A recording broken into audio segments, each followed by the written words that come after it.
Hace tiempo me hicieron una pregunta que me llevó a pensar bastante. Me preguntaron que si solo pudiera quedarme con un manga de mi colección, si solo pudiera leer un manga, ¿cuál sería?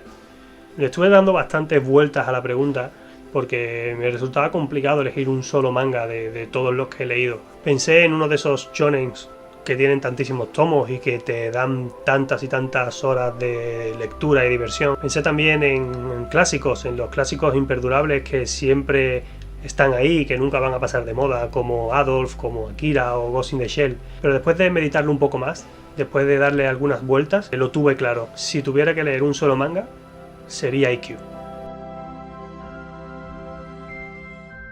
Decir que el manga de Ikkyu nos cuenta la historia de Ikkyu Sohun, un monje atípico que interpretaba los preceptos del budismo a su manera y que se salía de lo que habitualmente entendemos por un monje budista, sería resumir y simplificar demasiado lo que es esta obra. Porque sí, el manga de Ikkyu cuenta su vida desde que era un niño, desde que su padre, el emperador Gokomatsu, lo abandona junto a su madre y ésta, para protegerlo, lo interna en un templo budista para que comience su carrera y sus estudios como monje hasta el final de su vida, recorriendo todas las etapas que el monje fue pasando hasta convertirse en un iluminado y una realmente figura pintoresca dentro del budismo.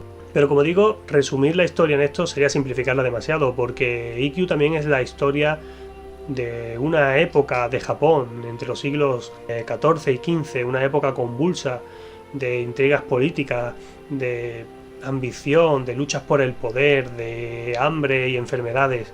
Porque Ikkyu también es la historia de Zeami y de cómo este lucha a lo largo de toda su vida para transmitir su propia visión del arte y, pese a todas las barreras con las que se encontraba, elevar el teatro no a la categoría de arte y de arte con mayúsculas. Porque Ikkyu es una historia coral, una historia con multitud de personajes y multitud de historias e intrahistorias dentro de ella. Ikkyu es ante todo una obra histórica, un manga histórico, y eso queda reflejado en la cantidad de detalles que el autor nos proporciona, la cantidad de datos históricos que el autor Hisashi Sakaguchi nos presenta entre sus páginas. Hay tal cantidad de información que realmente Ikkyu puede ser una obra abrumadora en un primer momento. Hay cientos de notas al pie de página que nos proporcionan información desde los personajes que se nos presentan hasta costumbres o cuestiones políticas del Japón de la época. Siempre he visto a Ikkyu como una obra que tiene varios niveles de lectura y creo que de una sola pasada, de una sola vez, es difícil de asimilarla y disfrutarla en su plenitud. Creo que es una obra, creo que es un manga que necesita varias pasadas, varias lecturas para realmente poder asimilar todo lo que te ofrece. Seguir la historia de Ikkyu, la vida de Ikkyu a lo largo de las páginas del manga es, creo que, lo más sencillo.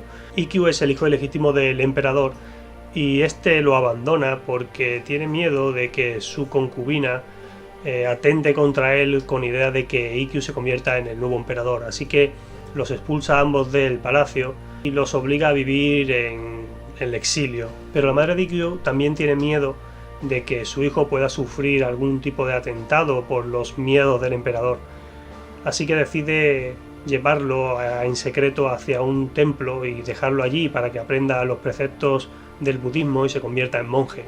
A partir de ahí, la vida de Ikkyu quedará ligada a la fe del budismo del principio hasta el fin. Pero Ikkyu desde el primer momento se muestra como un chico inquieto, bastante inteligente y que cuestiona todo lo que tiene a su alrededor. Pero cuanto más ahonda en los preceptos del budismo, cuanto más intenta aprender sobre él, más perdido se encuentra y menos sentido le ve a todo lo que tiene a su alrededor. Esto le llevará a abandonar el templo e irse con un maestro zen que vive en una pequeña choza en mitad del bosque y le enseñará una visión del budismo bastante diferente a la que él tenía en el templo. Ese inconformismo que acompañará a Ikkyu durante toda su vida le llevará a convertirse en un monje bastante peculiar, un monje que acude a prostíbulos, un monje que bebe alcohol o que incluso se permite blasfemar, causando polémica por allá por donde pasa. Pero a su vez, la sabiduría de Ikkyu también le llevarán a ser un monje muy respetado. Seguir a Ikkyu a lo largo de su vida también nos va a permitir hacer un recorrido por una época del Japón algo desconocida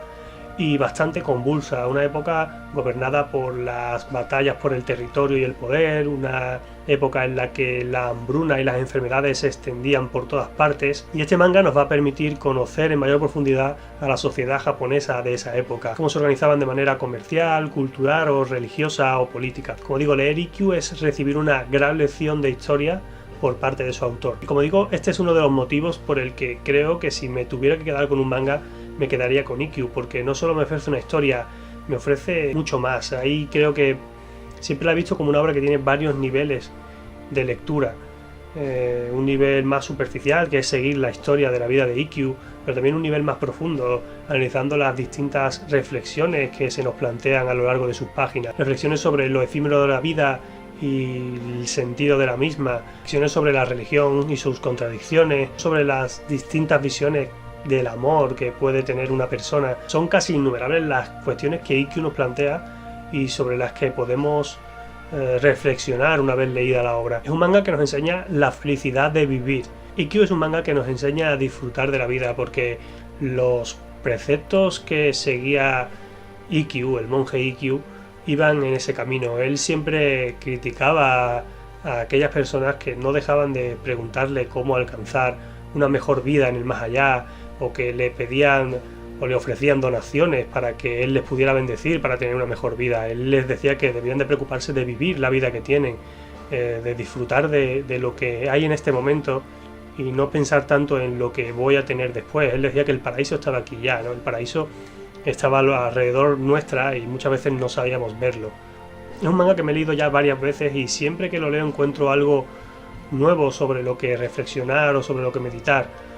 Algo en lo que no me había fijado la vez anterior, algún dato que no había tenido en cuenta o que no me había parado a leer con detenimiento. Para mí es uno de los mejores mangas que he leído y uno de los mejores mangas que tengo en mi biblioteca. Y te animo a que si tienes la oportunidad, acompañes a Ikkyu en su viaje por y hacia la vida.